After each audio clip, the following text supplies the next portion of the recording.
देश के सबसे बड़े जाबाज सिपाही कहे जाने वाले ब्लैक कैट कमांडो आखिर कैसे बनते हैं, ये सवाल कई लोगों के माइंड में आता होगा, क्योंकि जब भी देश के एलिट एनएसजी कमांडो आतंक के खिलाफ ऑपरेशन चलाते हैं तो उस वक्त सबका भरोसा इन पर होता है और लोग यही सोचते हैं कि आखिर किस भट्टी से तब कर ये कमांडो निकलते हैं।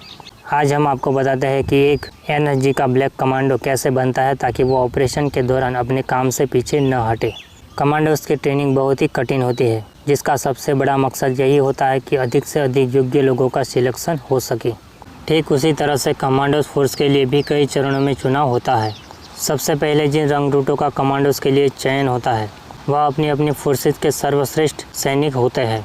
इसके बाद भी उनका चयन कई चरणों से होकर गुजरता है। अंत में ये सैनिक ट्रेनिंग के लिए मानेसर एनएसजी के ट्रेनिंग सेंटर पहुंचते हैं, तो यह देश के सबसे कीमती और जाबाज सैनिक होते हैं। लेकिन जरूरी नहीं कि ट्रेनिंग सेंटर पहुंचने के बाद भी कोई सैनिक अंतिम रूप से कमांडो बन ही जाए। 90 दिन की कठिन ट्रेनिंग से पहले भी एक हफ्ते की ऐसी ट्रेनिंग होती है जिसमें 15 से 20% सैनिक अंतिम दौर तक पहुंचने में रह जाते हैं। लेकिन इसके बाद जो सैनिक बचते हैं और अगर उन्होंने 90 दिन की ट्रेनिंग कुशलता से पूरी कर ली तो फिर वो देश के सबसे ताकतवर कमांडो बन जाते हैं। ये कमांडो सबसे आखिर में मनोवैज्ञानिक टेस्ट से भी गुजरते हैं, जिसे पास करना अनिवार्य है। DRDO के तहत तैयार किए गए मनोवैज्ञानिक टेस्ट के जरिए हर 3 महीने में ट्रेनिंग से पास होने वाले 700 से 1000 कमांडो को गुजारता है।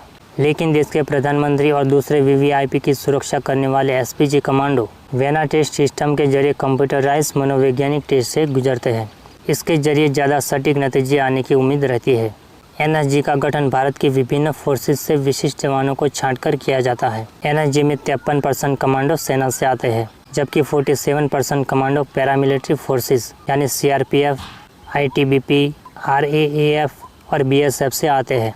इन कमांडोज की अधिकतम कार्य सेवा 5 साल तक की होती है। 5 साल सिर्फ 15 से 20% को ही रखा जाता है।